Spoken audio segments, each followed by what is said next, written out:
اب آپ اس مبارک سلسلے کا 11واں حلقہ سماعت فرمائیں۔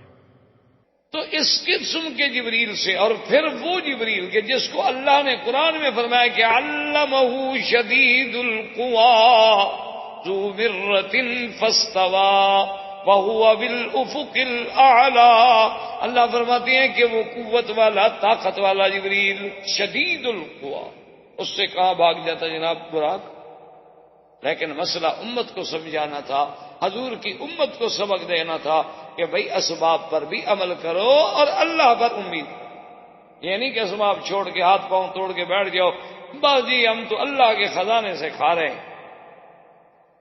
اب حضور صلی اللہ علیہ وسلم فرماتے ہیں ثم اتیت، اس کے بعد میرے پاس 2 برتن لائے گئے، ایک روایت میں ہے کہ 3 برتن لائے گئے، ایک برتن میں شراب تھی، ایک برتن میں پانی تھا اور ایک برتن میں دودھ تھا۔ مجھے پیاس جو لگی تو میرے سامنے 3 برتن پیش کیے گئے، ایک میں پانی تھا، ایک میں شراب تھی اور ایک میں دودھ تھا، اور کہا گیا کہ حضور ان 3 میں سے جو آپ کو پسند ہو آپ اختیار فرما لیں، آپ چن لیں، آپ کے لیے سب ٹھیک۔ حضور صلی اللہ علیہ وسلم فرماتے ہیں فاخترت اللبن، میں نے تو دودھ کو اختیار کیا، میں نے کہا مجھے تو دودھ دے۔ تو جبریل علیہ السلام بڑے خوش ہوئے اور انہوں نے کہا اصبت الفطرت یا محمد صلی اللہ علیہ وسلم، حضور مبارک ہو، آپ نے تو بالکل عین فطرت پہ جو حق چیز ہے وہ چنی ہے۔ اگر آپ شراب لے لیتے رغبت امتوں کا، آپ کی امت گمراہ ہو جاتی، اور اگر آپ پانی پسند کرتے تو آپ کی امت پانی میں غرق ہو جاتی، اور آپ نے دودھ پسند کیا ہے چونکہ دودھ ہی تو ایک ایسی چیز ہے جو اللہ نے بندے کے لیے خود غذا بنائی، یہی تو چیز فطرت ہے۔ جیسے ہر بچہ فطرت پہ پیدا ہوتا ہے، اس کی غذائے فطرت جو ہے وہ دودھ ہے، کہ ماں کے بطن سے اسے دودھ ملتا ہے اور کوئی چیز نہیں ملتی۔ اگر اس سے کوئی دنیا میں غذا اور اچھی ہوتی تو اللہ اور اچھی دے دے، اللہ کے آگے کیا مشکل ہے؟ جو اللہ تبارک و تعالیٰ ایک عورت کے سینے میں دودھ پیدا کر سکتے ہیں، ایک عورت کی چھاتیوں میں دودھ کی نہریں بہا سکتے ہیں، اور وہاں دیکھیں وہ سسٹم کتنا رکھا ہوا ہے، فلٹر کیسا ہوتا ہے کہ دنیا کی لاکھ مشینری فلٹر کرے اتنا صاف نہیں ہو سکتا جتنا اللہ بچے کے لیے خود نظام بنایا ہوا۔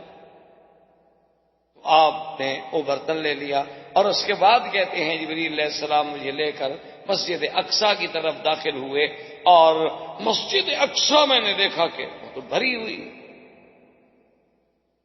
اور بعض روایات میں یہ بھی آیا ہے کہ وہاں اذان دی گئی، اور وہی اذان ہے جو آج مسلمان دے رہے ہیں۔ یہ اذان دراصل اسراء کے زمانے میں مسجد اقصیٰ میں دی گئی اور حضور صلی اللہ علیہ وسلم کے سامنے، تاکہ حضور کو اس اذان کی تعلیم دی جائے اور آپ اپنے صحابہ کو تعلیم دی جا سکے۔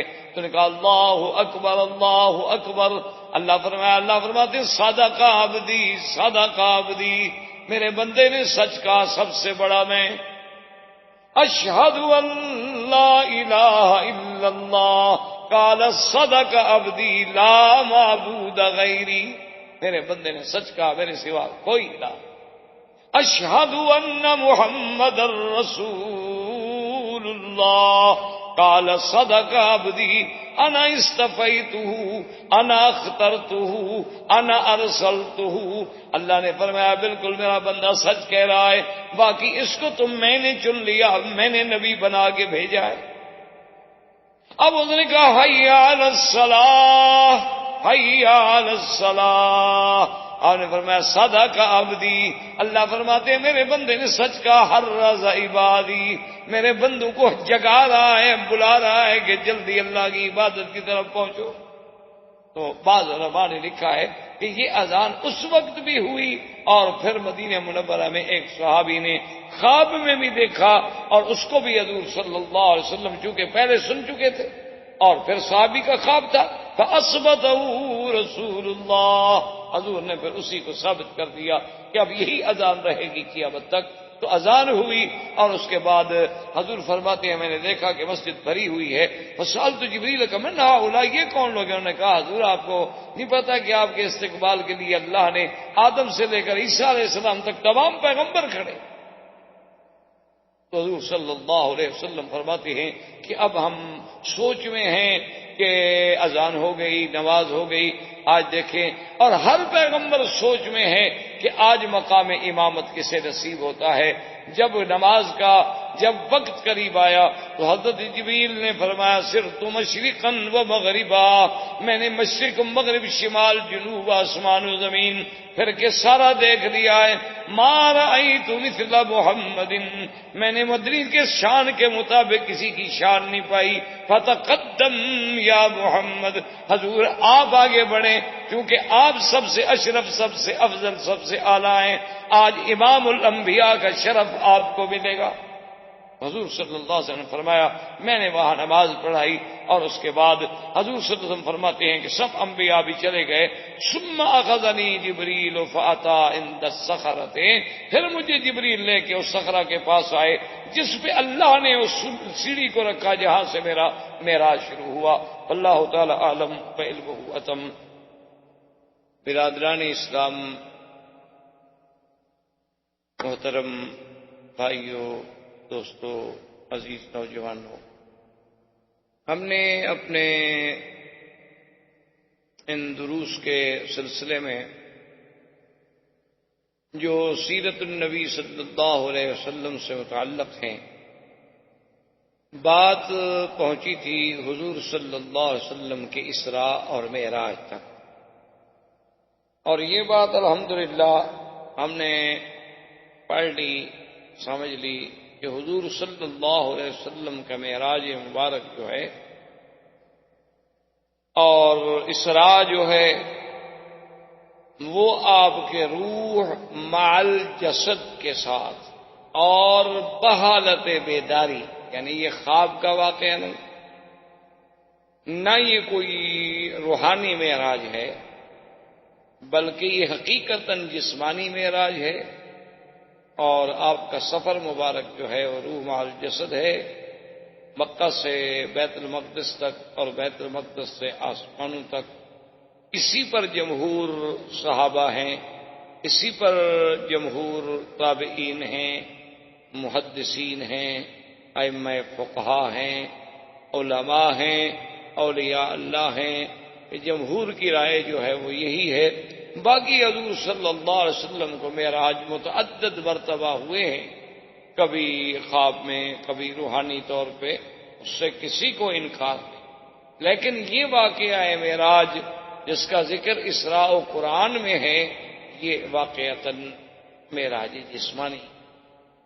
اور دوسری بات یہ ہے کہ یہ بھی بہت اختلافات ہیں. بعض علماء فرماتے ہیں کہ ربیع الاول کے مہینے میں ہوا، اور بعض علماء نے لکھا ہے کہ رمضان المبارک میں ہوا، اور بعض علماء نے لکھا ہے کہ یہ رجب کے مہینے میں ہوا.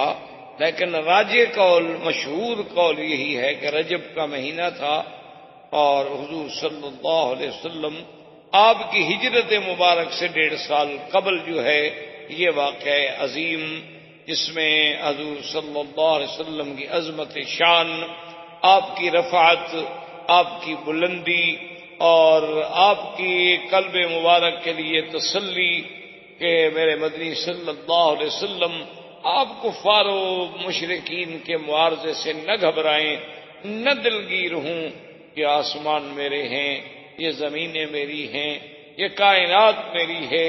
میں نے جب آپ کے لیے آسمانوں کو مسخر کر دیا ہے تو ان لوگوں کا کیا ہے، ہم جب چاہیں گے، یہ تو ہماری حکمت ہے کہ جب کوئی دائی دعوت پہ آتا ہے تو اس کی معارضت بھی ہوتی ہے، موافقت بھی ہوتی ہے اور مخالفت بھی ہوتی ہے، کیونکہ یہ ناممکن ہے دنیا میں کوئی بات، کوئی دعویٰ، اور وہ بھی سچا پیش کیا جائے اور اس کی مخالفت نہ ہو. تو بہرحال حضور کا سفر اور حضور کا معراج جسمانی، اور راجح قول مبارک بھی یہی ہے کہ یہ رجب ہے اور ہجرت سے قبل. اب ہم نے تقریباً درس سابق میں اس بات تک پہنچے تھے کہ حضور صلی اللہ علیہ وسلم براق پر سوار ہو کر بیت المقدس میں پہنچے. راستے میں حضور نے بڑے اللہ کی قدرتوں کے مناظر دیکھے جس کا ذکر آپ سن چکے.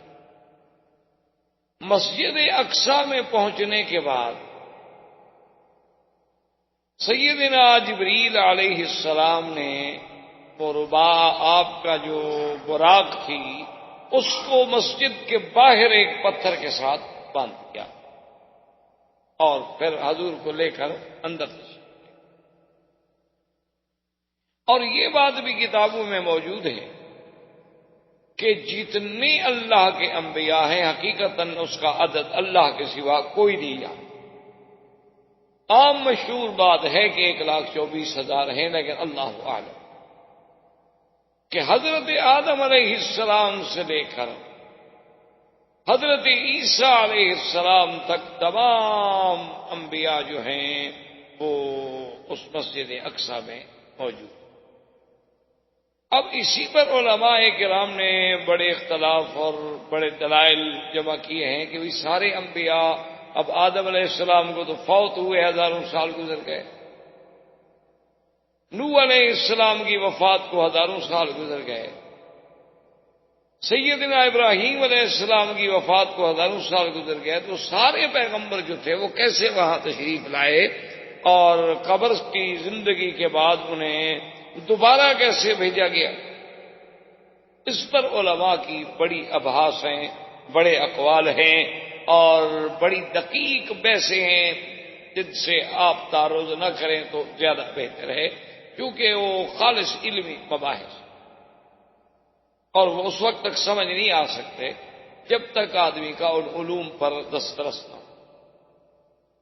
آپ اتنی بات سمجھ لیں کہ اللہ کی قدرت کے آگے یہ بات بعید ہے کہ اللہ تبارک و تعالیٰ اگر قیامت میں سب کو زندہ کرنے پہ قادر ہیں تو اس سے پہلے بھی قادر ہیں۔ ہارون علیہ السلام جب فوت ہو گئے اور بنو اسرائیل اس وقت وادی تیہ میں تھے، وادی تیہ جو ہے یہ مصر اور شام کے درمیان، بیت المقدس کے درمیان میں ایک بہت بڑا صحرا اور ایک بہت بڑا میدان ہے جس کا نام ہے، اور یہ وادی تیہ جو ہے تقریباً 90 میل لمبی اور 27 میل چوڑی ہے۔ اسی میں اللہ نے بنو اسرائیل کو قید کر دیا تھا، 6 لاکھ آدمیوں کو، کہ 40 سال تک وہ اسی میں سرگردان پھرتے رہے اور باہر نہیں نکل سکے۔ تو اسی وادی تیہ میں حضرت سیدنا ہارون علیہ السلام کی وفات ہو گئی۔ ہارون علیہ السلام کے وفات کے کچھ دنوں کے بعد بنو اسرائیل نے نعوذ باللہ آپس میں یہ باتیں کہنی شروع کر دیں کہ ہارون علیہ السلام چونکہ ہمارے ساتھ بڑی مہربانی کرتے تھے، ہمارے ساتھ بہت محبت کرتے تھے، موسیٰ علیہ السلام نے ہی ان کو مار دیا۔ یعنی بنو اسرائیل ایک ایسی قوم ایک عذاب میں مبتلا ہے، اللہ کے نبی کا فرمان نہیں مانا تو اللہ نے ان کو بطور عذاب میدان تیہ میں رکھا کہ انہا محرمۃ علیہم 40 سنۃ یتیہون فی الارض، کہ 40 سال تک میرے نبی اسی زمین میں پھرتے رہیں، اس سے نہیں نکل سکتے۔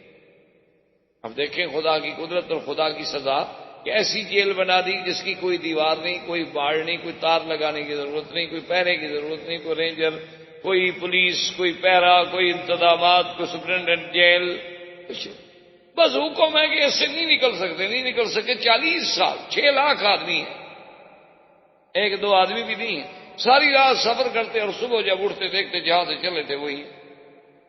تو اتنے یعنی چیزیں دیکھنے کے باوجود حضرت موسیٰ علیہ السلام بھی الزام لگا دیا کہ ہارون علیہ السلام کو آپ نے قتل کر دیا۔ ہارون علیہ السلام بہت پریشان ہوئے، انہوں نے کہا عجیب بات ہے، میرا بھائی ہے، اللہ کا نبی ہے، میں اللہ کا کلیم ہوں، اللہ کا رسول ہوں، میں اپنے بھائی کو قتل کیوں کروں گا بھائی؟ انہوں نے کہا نہیں، بس وہ ہمارے ساتھ چونکہ بہت مہربانی فرماتے تھے نا، اس غصے میں آپ نے قتل کر دیا ہے۔ تو حتیٰ کہ اللہ تبارک و تعالیٰ نے موسیٰ علیہ السلام کو بھی یہ معجزہ عطا فرمایا کہ آپ آئے اور ہارون علیہ السلام کی قبر مبارک پہ کھڑے ہوئے اور حکم دیا کہ اللہ کے اذن سے آپ زندہ ہو جائیں گے۔ ہارون علیہ السلام زندہ ہو گئے۔ انہوں نے کہا مجھے تو موسیٰ علیہ السلام نے نہیں مارا، میں تو اپنی طبیعی موت فوت ہوا۔ اب جناب شرمندہ ہوئے، اب کیا جواب دیں؟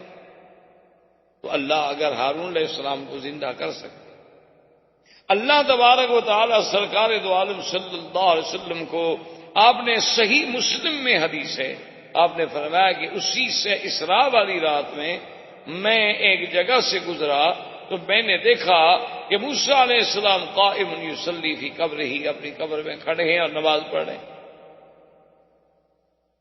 اسی طرح حضور صلی اللہ علیہ وسلم نے فرمایا کہ میں نے حج کے موقع پہ دیکھا کہ موسیٰ علیہ السلام ایک اونٹنی پہ سوار ہیں اور کانوں میں انگلیاں دیے ہوئے ہیں اور بڑے زور زور سے لبیک اللہم لبیک لبیک لا شریک لک لبیک ان الحمد والنعمت لک والملک لا شریک لک پڑھ رہے ہیں. تو اگر موسیٰ علیہ السلام وہاں حج کے لیے آ سکتے ہیں اور قبر میں کھڑے ہو کے نماز پڑھ سکتے ہیں تو ان کا بیت المقدس میں آ جانا بھی کوئی بڑی بات.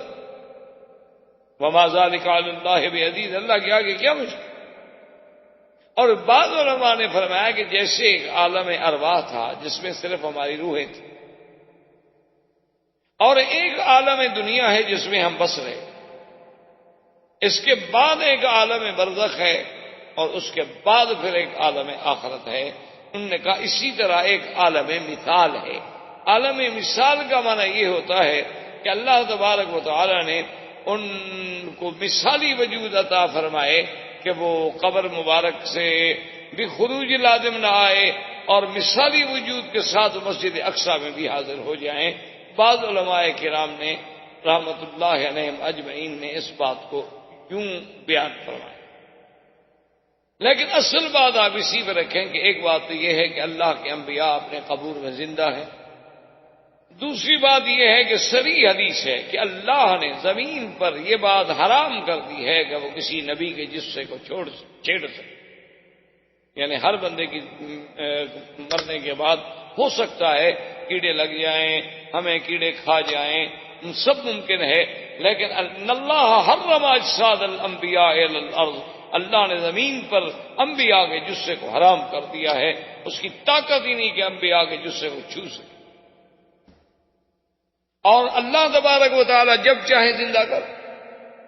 اس لیے قرآن ایک جگہ کہتا ہے وَلَقَدْ آتَيْنَا مُوسَى الْكِتَابَ فَلَا تَكُنْ فِي مِرْيَةٍ مِّن لِّقَائِهِ، کہ میرے مدنی صلی اللہ علیہ وسلم تحقیق ہم نے موسیٰ علیہ السلام کو کتاب دی ہے اور آپ ان کے ملنے میں کسی شک میں نہ پڑیں، وہ حقیقی ملاقات ہوگی.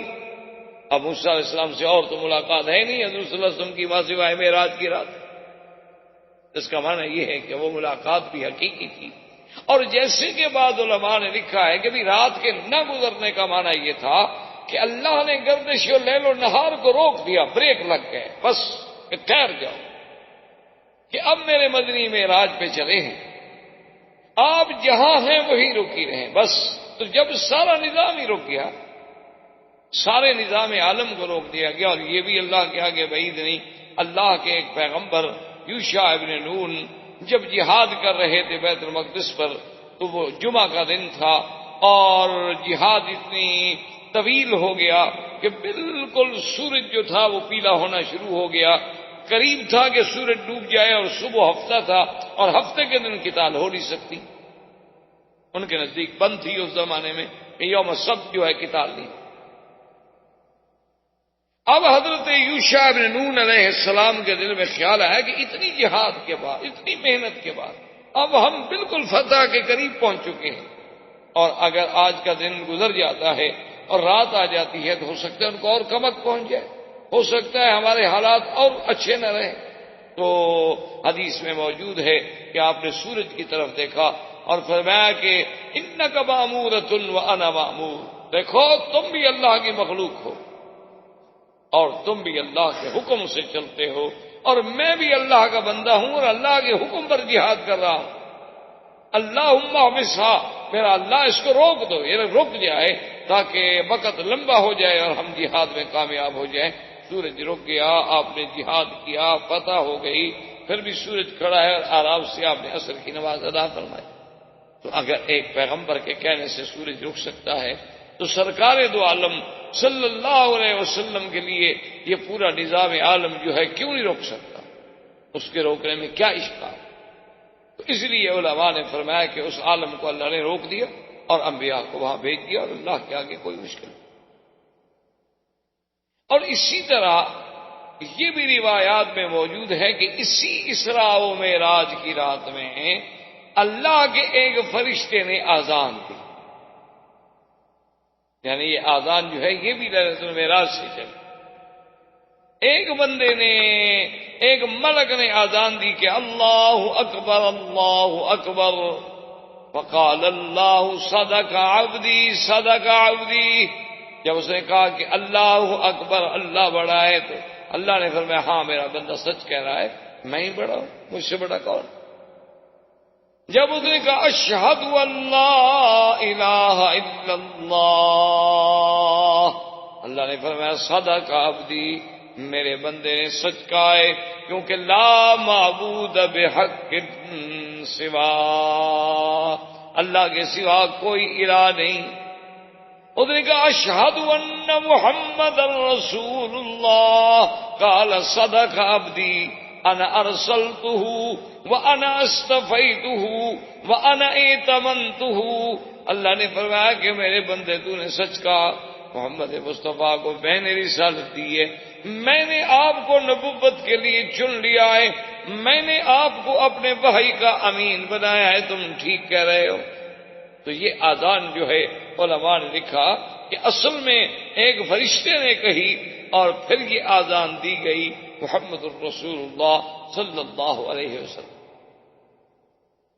اور ایک حدیث میں آتا ہے کہ ایک صحابی نے خواب دیکھا تھا، وہ بھی بعید نہیں، کہ ابھی معراج کی رات بھی یہ چیز دکھائی گئی ہو اور ایک صحابی کو خواب میں بھی دکھلا دیا گیا ہوتی ہے، کوئی ایسی بات نہیں ہے کہ دو آدمی خواب نہیں دیکھ سکتے، یا ایک واقعہ یہاں پیش آیا ہے، ایک واقعہ کسی اور جگہ پیش آیا۔ تو اب جناب علماء فرماتے ہیں کہ اذان جب ہوئی تو حضرت آدم علیہ السلام سے لے کر سیدنا عیسیٰ علیہ السلام تک ہر پیغمبر اپنے دل میں متفکر بھی ہے، خیال بھی ہے اور تمنا بھی ہے کہ بھئی آج امامت کسے ملے گی۔ آدم علیہ السلام کے دماغ میں یہ خیال ہے کہ انا ابو البشر، کہ میں ہی تمام انسانیت کا باپ ہوں، مجھ سے زیادہ کون آج بلا مستحق ہو سکتا۔ نوح علیہ السلام کا خیال ہے کہ انا اول رسول ارسل الی اہل الارض، ساری دنیا کے لیے سب سے پہلے میں پیغمبر ہوں جس کو بھیجا گیا، تو میرا زیادہ حق۔ ہر پیغمبر اسی سوچ میں ہے، موسیٰ علیہ السلام کی اپنی سوچ ہے، عیسیٰ علیہ السلام کی اپنی سوچ ہے، لیکن جبریل نے کھڑے ہو کے اعلان کیا، انہوں نے کہا کہ اے معاشر الانبیاء، تم جو کچھ کہہ رہے ہو سچ کہہ رہے ہو، لیکن خدا کی قسم ہے ما رأیت مثل محمد صلی اللہ علیہ وسلم، میں نے محمد مدنی جیسا شان کسی کا نہیں دیکھا، فلیتقدم یا محمد، محمد مصطفیٰ آپ آگے آ جائیں، آج آپ امام ہوں گے اور انبیاء مقتدی ہوں گے، تاکہ وہ امام المرسلین، امام النبیین کا لقب جو ہے وہ سچا ہو جائے۔ یعنی آپ اندازہ کریں امامت انبیاء کوئی معمولی سی بات، امام الانبیاء والمرسلین، اور امام اس کو بنایا جاتا ہے جو سب سے زیادہ علم رکھنے والا ہو۔ معلوم ہوا کہ اللہ نے سارے انبیاء سے زیادہ علم جو ہے وہ محمد مصطفیٰ صلی اللہ علیہ وسلم کو دیا تھا، اسی لیے حضور فرماتے ہیں اعطیت علم الاولین والآخرین، اللہ نے جو مجھ سے پہلے گزرے ان کا بھی مجھے علم دیا، جو میرے بعد آئیں گے لوگ ان کا بھی مجھے اللہ نے علم دیا ہے، علم الاولین والآخرین۔ اسی لیے حضور صلی اللہ علیہ وسلم ایک دن اپنی مسجد مبارک میں تھے، خطبہ فرما رہے تھے، اور جلال میں آ کے حضور نے فرمایا کہ اللہ نے آج میرے لیے سب کچھ روشن کر دیا ہے، جو کچھ مجھ سے پوچھنا چاہتے ہو پوچھو سوال۔ اب دیکھو بڑا ذاتی قسم کا سوال ہے، ایک صحابی کھڑے ہو گئے، انہوں نے کہا جی میرا باپ کون؟ وجہ یہ تھی کہ لوگ ان پر تان کرتے، اس لیے انہوں نے کھڑے ہو کے سوال کیا تاکہ میری صفائی ہو جائے۔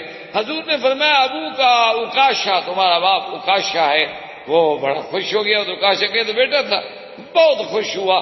ایک اور آدمی کھڑا ہوا، حضور میرا بھی ایک سوال ہے۔ آپ نے فرمایا بس سبق کا اکاشا، وہ وقت ختم ہو گیا، میں نے تو کہا تھا تم لوگوں نے اس وقت تو پوچھا نہیں۔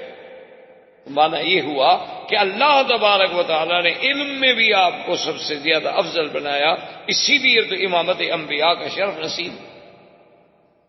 اب حضور صلی اللہ علیہ وسلم فرماتے ہیں کہ ثم عرج بی الی السماء، پھر مجھے آسمانوں کی طرف چڑھایا گیا، وفزعت المعراج علی الصخرۃ، فرمایا ایک سیڑھی تھی جو بیت المقدس میں صخرہ ہے اس پہ رکھی گئی، اور جس کا تعلق آسمانوں سے تھا۔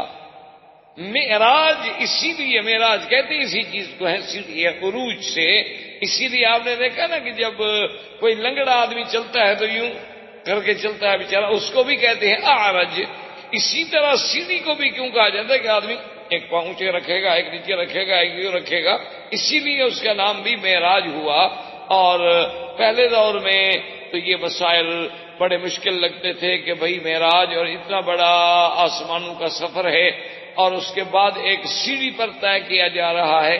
لیکن آج آپ دیکھیں کہ اگر انسانوں کی بنائی ہوئی چیزیں جو ہیں، آپ جا کے شکاگو میں دیکھیں، تقریباً میرے خیال میں 124 منزلہ عمارت ہے، اور اس میں آپ کھڑے ہوں تو آپ کو وہ یعنی کچھ زیادہ سے زیادہ 1.5 منٹ میں یا 2 منٹ میں اوپر پہنچا دیتی ہے لفٹیں۔ تو اگر انسان کی بنائی ہوئی چیزیں ایسی ہو سکتی ہیں کہ اتنی عظیم عمارت کے آدمی اس کی چھت پہ کھڑا ہو جائے تو گاڑیاں نیچے ایسے نظر آتی ہیں جیسے کچھ چیٹے سے کیڑے مکوڑے چل رہے ہیں۔ اچھا خدا کی شان دیکھو، مجبور ہے بیچارے، کافر بھی مجبور ہے نا۔ وہ بلڈنگ جو ہے جو سب سے بڑی بے اعتبار بلڈنگوں کی سب سے بڑی ہے، اب شاید ملیشیا میں یا کہیں اور بن رہی ہے جو اس سے بھی شاید سبقت کر جائے، نمبر لے جائے، لیکن وہ بنانے والا کون ہے؟ مسلمان، آرکیٹیکٹ جو ہے مسلمان، اس کا نام اوپر لکھا ہوا ہے فضل الرحمان، یعنی خدا کی شان دے، یہ ہمارے لیے اعزاز ہے۔ یہ تو افسوس ہے نا کہ ہم لوگوں نے سب کچھ اپنا بھلا دیا، ورنہ میں بحیثیت ایک طالب العلم کے اللہ کے گھر میں، مسجد اللہ کا گھر ہے، پوری ذمہ داری سے آپ کو یہ کہہ رہا ہوں کہ آج یورپ کی جتنی جدید ترقی ہے یہ سب مسلمانوں کی مرہون منت ہے، سب مسلمانوں کا فلسفہ ہے، سب مسلمانوں کی تھیوریز ہیں، سب مسلمانوں کی محنتیں ہیں۔ لیکن افسوس یہ ہے کہ ہم نے قرآن کو استعمال کیا تعویذ لکھنے کے لیے، جھول جھول کے پلانے کے لیے، کوئی بیمار ہو جائے تو اوپر پھرانے کے لیے، کسی کی شادی ہو جائے تو بیگم اور دولہا دلہا کو قرآن کے نیچے سے گزارو، جس نے ساری زندگی قرآن کو ہاتھ ہی لگایا تاکہ آج پہلی رات سے اللہ کا قرآن ان پہ لعنت کرنی شروع کرے۔ قرآن کی امان کس بات کی امان؟ تم تازہ قرآن کی مخالفت کر کے قرآن کے نیچے سے گزر رہے، تمہارا میک اپ، تمہارا سنگار، تمہارا لباس، تمہارا تمدن، تمہاری دعوت، تمہاری پارٹی، تمہارے یہ پھول، تمہارے یہ سہرے، تمہارا یہ عیسائیوں والے لباس، تمہاری یہ افراح کے اندر پارٹیاں، دعوتیں، غیروں کے سامنے فلموں کا بننا، یہ اسی لیے قرآن کے نیچے گزار رہے ہو کہ بڑی حرمت والی بیوی ہے، اللہ کے قرآن کے نیچے سے گزر رہی ہے بیچاری۔ کیا تماشا! کیوں اللہ کے قرآن کو مذاق بنا دیا گیا؟ اسی لیے اللہ کا قرآن آیا تھا، بی بی فاطمہ الزہرا کو تو کسی نے قرآن کے نیچے نہیں گزارا، ہماری بیٹیاں ان سے بھی بڑا مرتبہ لے گئیں۔ حضور صلی اللہ علیہ وسلم کی بیٹی ہوئی رقیہ ہے، ام کلثوم ہے، بی بی زینب ہے، ان کو تو کسی نے قرآن کے نیچے نہیں گزارا، ان کی بیٹیوں سے بھی ہمارا مرتبہ زیادہ ہو گیا ہے۔ حضور کی اپنی شادیاں ہوئی ہیں جو صاحب قرآن، صاحب شریعت ہے، جس میں اللہ کا وحی اتری۔ یاد رکھو قرآن سایہ کرتا ہے، سایہ رحمت ہے، لیکن کب؟ جب قرآن پہ عمل کرو گے، ورنہ یہی قرآن تمہارے اوپر گواہ ہوگا کہ حتیٰ کہ قیامت والے دن اللہ کے آگے قرآن پاک میں موجود ہے کہ قرآن فریاد کرے گا کہ یا اللہ یہ وہ قوم ہے، یہ تیرے بندے ہیں کہ جنہوں نے مجھے چھوڑ دیا تھا، کبھی مجھ پر عمل ہی نہیں۔ ان قوم اتخذوا هذا القرآن مہجورا۔ تو بہرحال میرے کہنے کا مقصد یہ تھا کہ اگر آپ ٹھنڈے دل سے دیکھیں تو حقیقتاً یہ ہے کہ ایک دعویٰ یا ایک علم دیا ہی اللہ کے قرآن نے ہے۔ آج پوری دنیا اٹامک انرجی اور فلاں سب سے پہلے یہ کس نے آئیڈیا دیا تھا، کس نے یہ نظریہ دیا تھا کہ ارسل علیہم طیرا ابابیل ترمیہم بحجارۃ، کہ ایک پرندہ آتا ہے، اس کی چونچ میں ایک پتھر ہے اور اوپر سے ڈالتا ہے اور تباہی کر دیتا ہے۔ ان قوموں نے ریسرچ کی، ساری دنیا آج تک اسی ارسطو، اسی ابن سینا، اسی کے محتاج، ساری دنیا آج تک، یعنی آپ دیکھ لیں کہ آج بھی اتنے جدید مشینری کے بعد یعنی عام دعوے سے کہہ سکتے ہیں، آپ ہندوستان کو مجھ سے زیادہ جانتے ہیں، آج بھی ہندوستان میں جو عمارتیں موجود ہیں، جن کے آثار سابقہ موجود ہیں، وہ اتنی جدید علوم و مشینری اور اتنی جدید فراوانیوں کے باوجود آج تک کہیں نہیں بن سکی. یعنی آج بھی وہ ضرب المثل ہے. آج بھی آپ دیکھیں اہرام مصر جو ہیں وہ اپنی مثال آپ ہیں. مسلمانوں کو تو اللہ نے باعتبار زمان کے، باعتبار مکان کے، باعتبار وسائل کے، باعتبار علم کے، یعنی ایسی نعمتوں سے نوازا ہے کہ اب ہم خود خدا کو چھوڑ دیں تو پھر اللہ ہم پر قہر نہیں کرے گا تو کیا کریں؟ اگر ہم خود خدا کو چھوڑ دیں اور ہم خود یعنی مسلمان کافر کے سامنے شرمندگی محسوس کریں، اتنی دکھ کی بات کہ ہمارے سامنے ایک کافر آئے تو ہم اپنے آپ میں کمی محسوس کریں کہ یار یہ بہت ایڈوانس قوم ہے، پڑھے لکھے لوگ ہیں، بہت آگے ہیں، ہم ان سے کیا بات کریں گے جو کل تمہارے غلام تھے، جنہوں نے تم سے علم حاصل کیا، جنہوں نے تمہاری کتابیں چرائی ہیں، اور جنہوں نے غصے میں اور جلال میں نہیں، اس لیے تمہاری کتابیں غرناطہ میں جلا دی تھیں کہ دریا جو تھے وہ سیاہی کے ساتھ تبدیل ہو گئے تھے کہ مسلمانوں کے ذخیرے کو کرش کر دو، ختم کر دو. آج بھی آپ دیکھ لیں جناب، ہندوستان بہت بڑا ملک ہے، ٹھیک ہے، اس میں کوئی شک ہے. آپ دیکھ لیں ہندوؤں کی اور متعصب ہندوؤں کی حکومت ہے، لیکن آپ کا سب سے بڑا آئٹم پہ کام کرنے والا کون ہے؟ پھر بھی مسلمان. آپ تو کرکٹ نہیں جیت سکتے جب تک مسلمان ساتھ ہوں. ایسی قوم ہے آپ، کرکٹ نہیں جیت سکتے. اور نخرا اور تازہ اور روب یہ ہے، ہاں ظلم کرنا بہادری نہیں ہوتی کہ مسلمانوں کی بستیاں اجاڑ دو، کہیں بم مروا دو، کہیں کچھ کر، یہ تو بہادری نہیں. بہادری تو یہ ہوتی کہ اتنے عرصے کے بعد تم مسلمانوں کا دل جیت لیتے. بہادری تو تب ہوتی کہ محمد ابن قاسم جہاں گیا، جب واپس جانے لگا تو لوگ دھاڑے مار مار کے رو رہے تھے کہ کہاں چھوڑ کے ہمیں جا رہے، تم کیا کر رہے ہیں؟ اس نے کہا میں تو اپنے امیر کے حکم کا پابند ہوں، مجھے حکم آ گیا واپس جاؤ، اس میں جا رہا ہوں.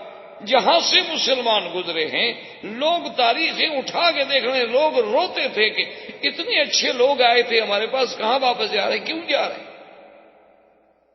تو اگر تمہاری ہندو تہذیب میں کوئی قابلیت تھی، کوئی کشش تھی، کوئی چاشنی تھی تو اتنے عرصے سے تمہیں حکومت کرنے کا موقع ملا.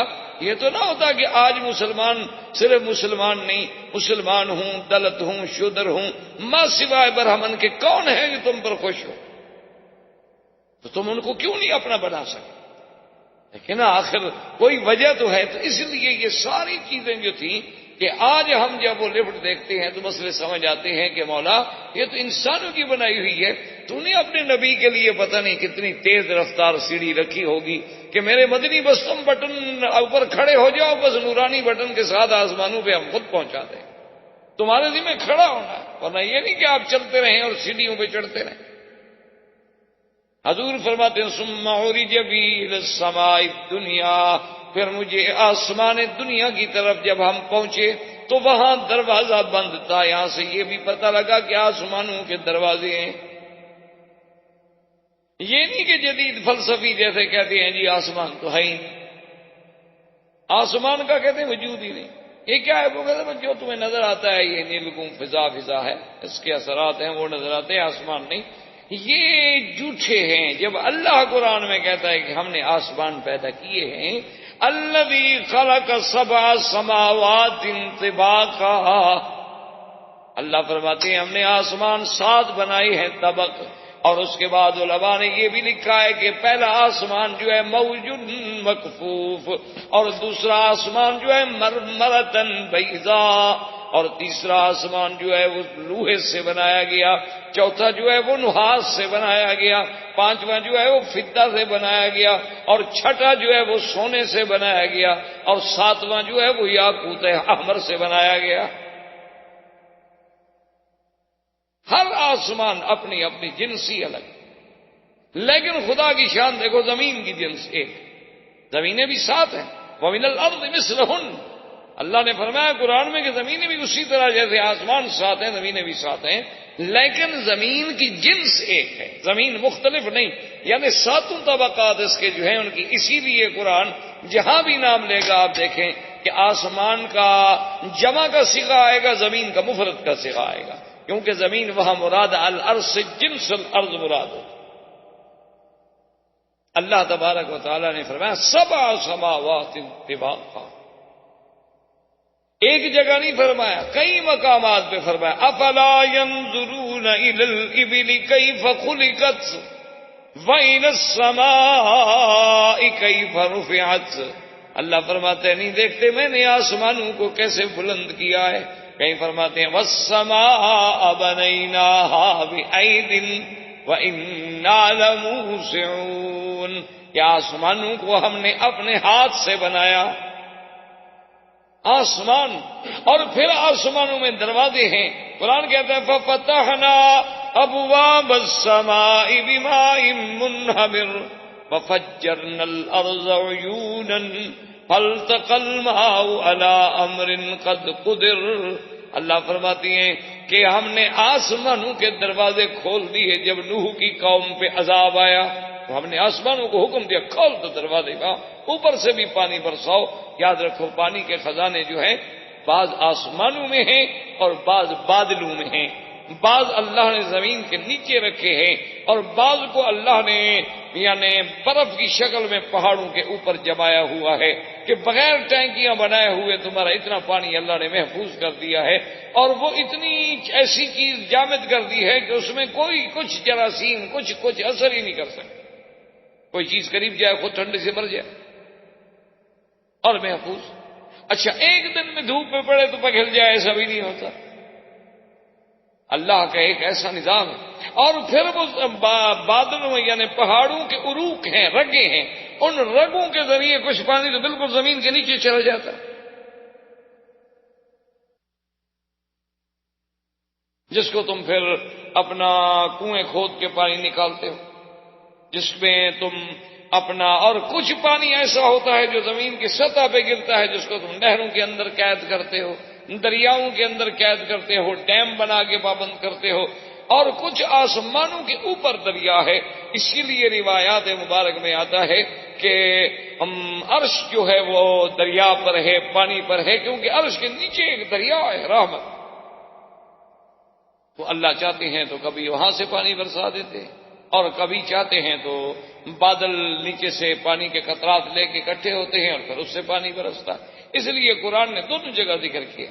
کسی جگہ پر ففتحنا ابواب السماء بماء منہمر، اور کہیں فرماتے ہیں اانتم انزلتموہ من المزن ام نحن المنزلون. کیا ان بادلوں سے تم پانی برساتے ہو؟ کہتے ہیں نا جی وہ زمین کا سکل کشش کا جو درجہ تھا وہ زمین میں وہ درجہ کس نے پیدا کیا؟ سیدھی بات کرو، کیوں کان کو یوں گھما کے پکڑتے ہو؟ زمین تم نے بنائی ہے، ہوائیں تم نے بنائی ہیں، دریا تم نے بنائی. جب خدا نے بنایا سیدھی بات کرو کہ اللہ باغ بارش دیتے ہیں، جب چاہتے ہیں نہیں چاہتے نہیں دیتے ہیں. تو اللہ تبارک و تعالیٰ کے نبی جب آسمانوں پہ پہنچے تو حضور سرکار دو عالم فرماتے ہیں کہ جبریل علیہ السلام نے وہاں دروازے پر ناک کی تو اندر سے پوچھا گیا کہ من کون ہو؟ کہا جبرائیل، میں جبریل ہوں. کہ من ماں کا تمہارے ساتھ کون ہے؟ قال محمد صلی اللہ علیہ وسلم. انہوں نے کہا میرے ساتھ تو محمد مصطفیٰ ہے. قال هل بعث الیہ، کہ آپ کو دعوت بھیج دی گئی معراج کی؟ انہوں نے کہا کہ ہاں. ثم یفتح له، فرماتے ہیں کہ پھر میرے لیے دروازہ کھولا گیا اور جب میں آسمان کی سیر کر رہا تھا، اب جناب بڑے بڑے اشکال لوگوں نے کتاب لکھے ہیں جی کہ اللہ نبی آسمانوں پہ کیسے چلے گئے، راستے میں قرۂ زمہریر ہے اور راستے میں کئی قرات ہیں، ان کو عبور کرنا بڑا مشکل ہے، وہ کیسے اس سے جا سکتے ہیں؟ اللہ کے بندے کچھ دیکھو. اصل وجہ یہ تھی کہ جیسے لکھا ہے نا شاہ ولی اللہ محدث دہلوی نے، اللہ ان کی قبر پہ رحمت فرمائے، انہوں نے لکھا ہے کہ اللہ نے جتنے انبیاء کو معجزے دیے ہیں نا، حضرت نوح علیہ السلام سے لے کر سرکار دو عالم حضرت محمد رسول اللہ علیہ السلام تک جتنے معجزے ملے ہیں، اللہ کی آمد کے آنے سے پہلے ان معجزات کی مثالیں دنیا میں پیش کر دیں گے تاکہ قیامت میں کوئی یہ کہہ نہ سکے کہ اللہ میاں یہ بات تو عقل میں نہیں آتی تھی، ہم کیسے مانیں۔ تو آج اگر تمہارے صواريخ، آج اگر تمہارے بنائے ہوئے اپنے مکوک فضائی جو ہیں وہ چاند پہ جا سکتے ہیں اور وہ یہ سارے کرے کراس کر دیتے ہیں، تو اللہ کا نبی اگر جانا چاہے اور لے جانے والا بھی خود اللہ کا حکم سے جبریل ہو تو حضور کیوں نہیں جا سکتے؟ کیا مشکل ہو گئی؟ اور پھر اگر جن جو ہیں وہ آسمانوں کے قریب جا سکتے ہیں، وَأَنَّا كُنَّا نَقْعُدُ مِنْهَا مَقَاعِدَ لِلسَّمْعِ فَمَن يَسْتَمِعِ الْآنَ يَجِدْ لَهُ شِهَابًا رَّصَدًا، کہ ہم نے اپنے سننے کے لیے وہاں ٹھکانے بنا رکھے تھے، اگر جن وہاں جا سکتے ہیں تو سرکار دو عالم رحمت دو جہاں صلی اللہ علیہ وسلم وہاں کیوں نہیں جا سکتے؟ حضور فرماتے ہیں کہ جب میں آسمان دنیا میں پہنچا میں نے دیکھا کہ ایک آدمی ہے، بڑا لمبا قد ہے، کہتے ہیں میں حیران ہو گیا کہ ایک آدمی کتنا بڑا قد، اور اس کی ایک کیفیت بھی میں نے دیکھی کہ جب وہ جانب یمین دیکھتا ہے تو خوش ہوتا ہے، مسکرا دیتا ہے، اور جب جانب یسار دیکھتا ہے تو رو دیتا ہے۔ فتعجب تو میں حیران ہوا، میں نے کہا جبریل من نہا، یہ کون؟ میں نے کہا حضا ابو کا آدم، یہ تو آپ کا ابا آدم ہے، چلے آپ سلام کریں۔ تو حضور صلی اللہ علیہ وسلم فرماتے ہیں میں نے سلام کیا تو آپ نے بھی جواب دیا کہ مرحبا بالنبی الصالح والابن الصالح، کیونکہ یہ حدیثوں میں موجود ہے کہ اللہ نے جب آدم کو پیدا کیا تو ان کا قد مبارک جو ہے وہ 60 ہاتھ لمبا تھا۔ بڑے بعض لوگ عجیب ہوتے ہیں نا، اب اسی حدیث مبارک کا ذکر ہو رہا تھا تو ایک آدمی نے سوال لکھا کہ جی آپ نے حدیث مبارک پڑھی ہے کہ آدم علیہ السلام کا قد مبارک جو ہے وہ 60 ہاتھ تھا، تو ہاتھ آدم کے تھے یا ہمارے تھے؟ دیکھیں نا جی قوم کی سوچ ہے ماشاءاللہ، بڑی باریک بین قوم ہے ہماری ماشاءاللہ۔ وہ محاورہ نہیں ہے کہ بال کی کھال نکالتے ہیں، یہ وہی قومیں ہیں ماشاءاللہ، اللہ ہدایت کے فیصلے فرما دے۔ تو حالانکہ بڑی واضح سی بات تھی، انہوں نے کہا اللہ کے بندے جب ہم نے آدم دیکھا ہی نہیں تو آدم کے ہاتھوں کا ہمیں کیا پتا بھائی؟ ایک سمپل سی بات ہے کہ اللہ ہمیں جو سمجھا رہے ہیں تو صاف بات ہے کہ ہمارے ہاتھ سے سمجھا رہے ہیں، جو ہاتھ ہم نے دیکھا نہیں اسے سمجھانے کا کیا معنی؟ میں آپ سے کہوں کہ میرے گھر میں جو ریڈیو ہے وہ اس جیسا ہے، کون کس جیسا؟ یہ کوئی بات ہوئی؟ میں کہوں گا کہ اس جیسا، تو آپ کو سمجھنے میں تب آسانی ہوگی۔ تو جب اللہ کہہ رہے ہیں 60 ہاتھ، تو 60 ہاتھ کہنے کا معنی یہ ہے کہ تمہارے ہاتھ، آدم کو ہم نے دیکھا نہیں تو آدم کے ہاتھ کا ہمیں کیا پتا؟ ایک واضح سی بات ہے، لیکن ایک تو اصول ہوتا ہے کہ چلو بھائی کسی نہ کسی شکل میں مولویوں کو چھیڑا کرو، اچھا ہے مفت کا، چلو، اور پھر کوئی جواب نہ آیا تو کہا دیکھو جی ہم کتنے پڑھے لکھے، مولوی صاحب چپ ہو گئے، میں نے سوال پوچھا تھا نا جی، مولوی صاحب جواب نہیں دے سکتے، آپ سے جتنے سوال پوچھے جائیں گے آپ دے دیں گے جواب؟ نہیں، اپنے بارے میں کوئی فکر نہیں۔ صرف مشکل مسئلہ جو ہے وہ ہے کہ جو تھوڑا سا اللہ کا نام لیتا ہو، اللہ کے دین پہ چلتا ہو، وہ بیچارہ مشکل میں ہوتا ہے۔ اسی لیے وہ تھا نا کہ رقیبوں نے رپٹ لکھوا دی جا کے تھانے میں کہ اکبر نام لیتا ہے خدا کا اس زمانے میں۔ تو آج کل تو اللہ کا نام لینا اور دین کا کام کرنا بھی بڑا مشکل ہوتا ہے۔ عجیب عجیب سوال ہوتے ہیں کہ آدمی جناب پڑھ کے حیران بھی ہوتا ہے اور پھر جواب بھی دینا پڑتا ہے، کیا کریں، اس قوم سے گزارا تو کرنا۔ تو بہرحال حضور صلی اللہ علیہ وسلم نے فرمایا کہ میں نے پوچھا کہ جبرائیل یہ ادھر دیکھتے ہیں تو خوش ہو جاتے ہیں، ادھر دیکھتے ہیں رونے لگ جاتے ہیں، کیا بات ہے؟ انہوں نے فرمایا کہ محمد بدنی جب ادھر دیکھتے ہیں تو اللہ ان کو ان کے اولاد کے وہ عالم دکھلاتے ہیں ارواح کا، جو مومن ہیں، جو جنت پہ جانے والے ہیں، تو خوش ہو جاتے ہیں کہ ماشاءاللہ میری اولاد میں اتنی جنت پہ جائیں گے۔ اور جب شمال دیکھتے ہیں تو وہ دکھلائے جاتے ہیں جنہیں جہنم میں جانا۔ تو آخر باپ ہے، اولاد کتنی گندی ہو باپ کو تو تکلیف ہوگی۔ اس کے بعد حضور فرماتے ہیں ثم ذهبت اذا ارجت الى السماء الثانيه، پھر میں دوسرے آسمان پہ پہنچا فاذا بابني خالہ، میں نے وہاں حضرت عیسیٰ اور یحییٰ سے ملاقات کی۔ اسی طرح پھر تیسرے آسمان پہ تشریف لے گئے، حضرت ادریس سے ملاقات ہوئی، پھر حضرت ہارون سے ملاقات ہوئی، اور چھٹے آسمان پہ حضرت موسیٰ علیہ السلام سے ملاقات ہوئی، اور ساتویں آسمان پہ جب پہنچے تو حضور فرماتے ہیں کہ میں نے دیکھا کہ ایک گھر ہے اور اس کے ساتھ ایک آدمی ٹیک لگا کے بیٹھے ہیں، اور اتنا فرمایا خوبصورت ہیں، اتنا ان کے چہرے پہ جمال ہے، داڑھی مبارک سینے تک ہے، اور حضور نے فرمایا یوں سمجھ لو کہ بالکل ان کی شکل جو تھی میری شکل سے ملتی تھی۔ تو میں نے پوچھا کہ جبریل من ھذا، یہ کون ہے؟ فرمایا ابو کا ابراہیم، آپ کا ابا ابراہیم ہے۔ تو میں نے کہا جبریل یہ گھر کیا ہے؟ فرمایا بیت المعمور، یہ آسمان والوں کا کعبہ ہے، جیسے اللہ نے زمین میں کعبہ بنایا ہے اسی طرح ساتویں آسمان پر بھی کعبہ ہے، اس کعبے کا طواف بندے کرتے ہیں اور اس کعبے کا طواف اللہ کے فرشتے کرتے ہیں، اور کل یوم 70,000 ملک، 70,000 فرشتہ دن میں آتا ہے طواف کرنے کے لیے۔ اور جبریل نے کہا کہ محمد عربی اسی سے اندازہ لگا لو اللہ کے فرشتوں کا کہ جس نے ایک دفعہ طواف کر لیا اس کو قیامت تک پھر نمبر نہیں ملے گا۔ 70,000 طواف روز کرتے ہیں، اور ان کو پھر جو کر گئے بس وہ کر گئے، پھر ان کو قیامت تک موقع نہیں ملے۔ حضور صلی اللہ علیہ وسلم فرماتے ہیں کہ جب میں ساتویں آسمان پہ پہنچا اور اس کے بعد مجھے لے جایا گیا سدرۃ المنتہا، ایک درخت ہے بیری کا، اور اس کو منتہا کیوں کہتے ہیں یاد رکھیں کہ اللہ سے جو احکام آتے ہیں وہ بھی وہی آتے ہیں، پھر وہاں سے فرشتوں کو ملتے ہیں، اور نیچے سے جو ہمارے اعمال جاتے ہیں وہ بھی وہیں تک پہنچتے ہیں، منتہا ہو بس انتہا۔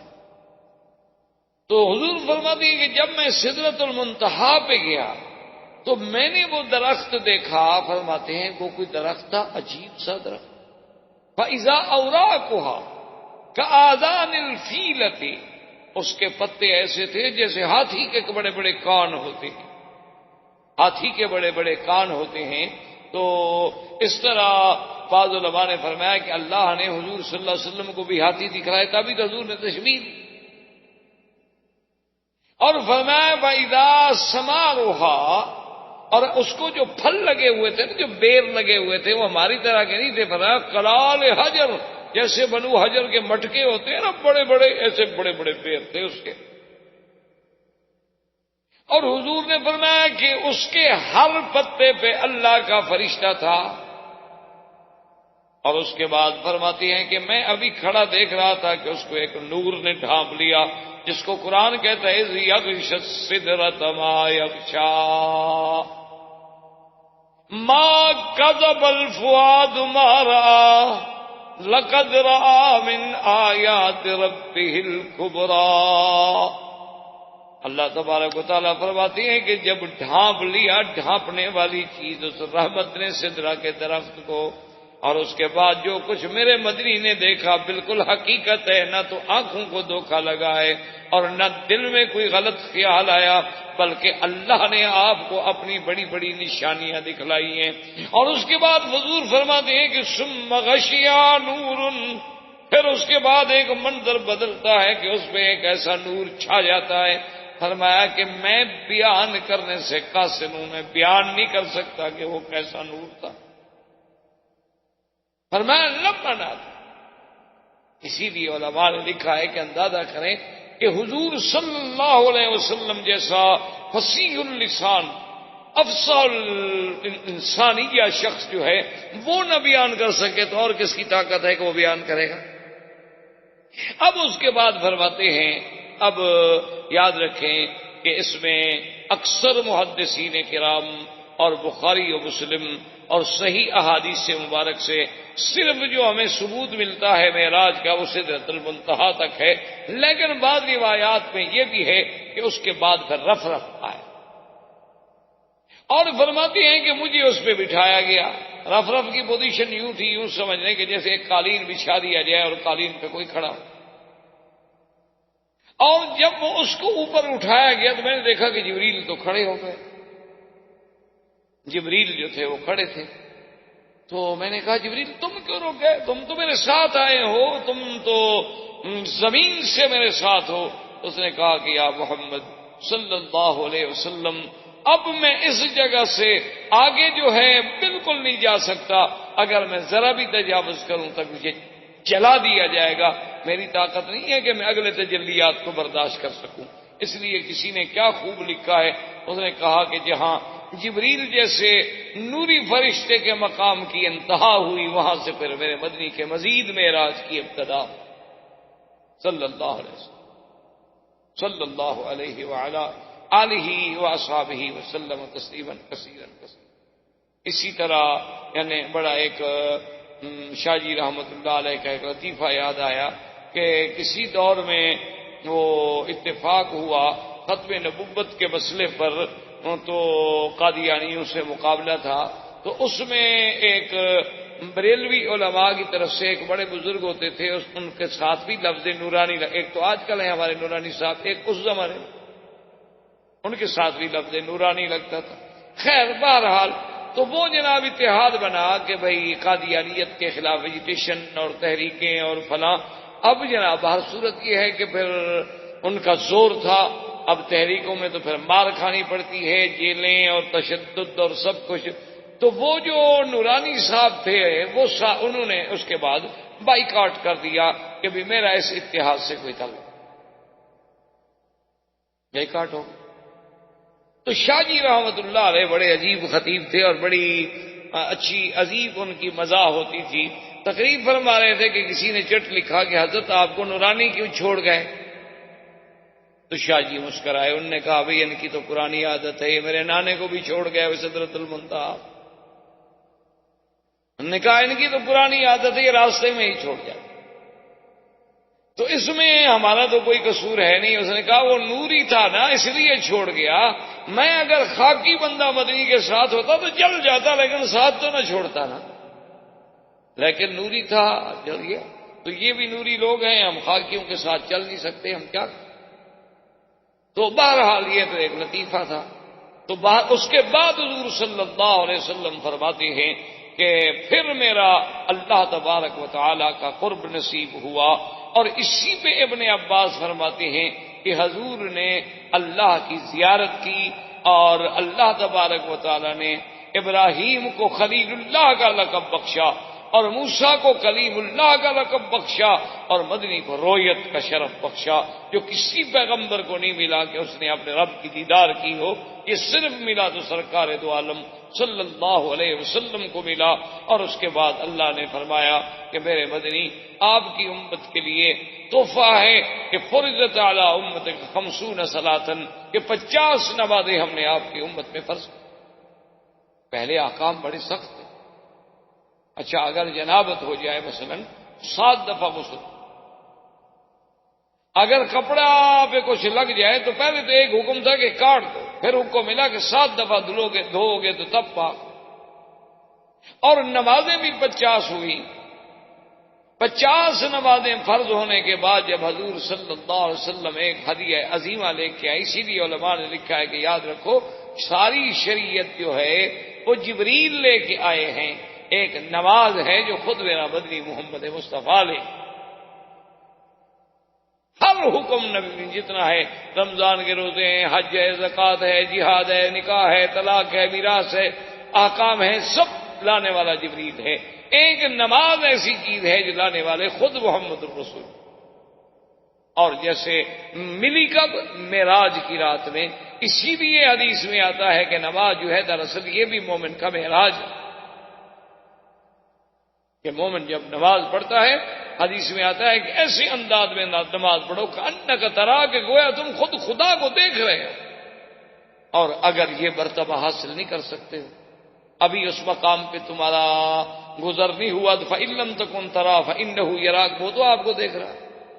کم از کم یہ تو تصور کر لو، یہ تو نہیں کہ نماز پڑھ رہے ہو دور سے دیکھا جائے معلوم ہوتا ہے کہ کھیل رہے ہیں، کوئی رومال بنا رہا ہے، کوئی کپڑے ٹھیک کر رہا ہے، کوئی جناب ماشاءاللہ کبھی گھڑی نکال کے ٹائم دیکھ لیتے ہیں، کبھی پیسے نکال کے جیب میں ڈال دیے، کبھی اس کو پکڑ کے ادھر کھڑا کر دیا، کبھی اس کو ادھر کر، نماز نہ ہوئی، تماشا ہوا۔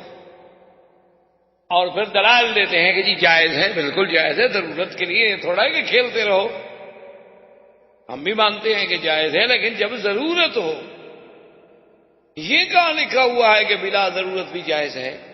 اور جی حضور صلی اللہ علیہ وسلم 2 قدم آگے تشریف لے گئے تھے، پھر 2 قدم پیچھے، تو نفل نماز پڑھ رہے تھے، فرض میں تو کبھی نہیں۔ نفل نماز میں تو توسع ہوتا۔ تو بہرحال خیر، حضور صلی اللہ علیہ وسلم جب واپس آئے، حتیٰ کہ پتہ ہے ایک آدمی حضور کے سامنے اس نے صرف یوں کیا نماز میں، یوں تھوڑا سا کھجا، انسان ہے کھجلی ہو جاتی ہے، حضور نے فرمایا لو خشع قلبہ لخشعت جوارحہ، اگر اس کے دل میں خشوع ہوتا تو اس کے ہاتھ میں بھی خشوع ہوتا، کبھی نہ ہلتے۔ اس کا مطلب ہے کہ اس کے دل میں ڈر نہیں، جس کے دل میں ڈر ہو وہ ہلے گا تھوڑا، یا وہ کوئی دوسری بات سوچ سکتا ہے؟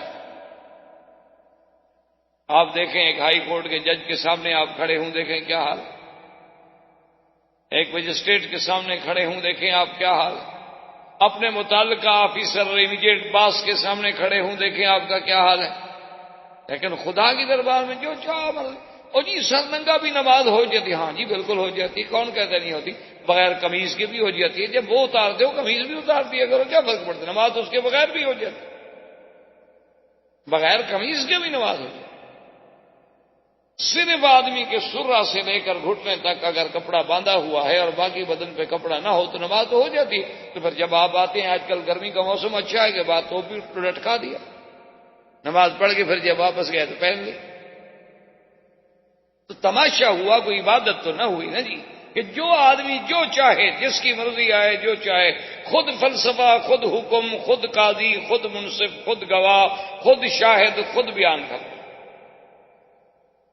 اور اللہ کا قرآن کہتا ہے یا بنی آدم خذوا زینتکم عند کل مسجد، کہ جب میرے لیے نماز کے لیے آؤ تو پوری تیاری کر کے آؤ کہ اللہ کے دربار میں جا رہے ہو، اچھی طرح لباس ہو، کپڑے اچھے ہوں، خوشبو لگی ہوئی ہو، وضو کر کے آؤ اور بالکل خشوع خضوع کے ساتھ، قلب و قالب کے ساتھ اللہ کی طرف متوجہ ہوں۔ جب اللہ اکبر کرو، اللہ حضور نے فرمایا کہ جب تم نے نظر ذرا ادھر ہٹا دی تو اللہ بھی اپنی نظر رحمت ہٹا دے۔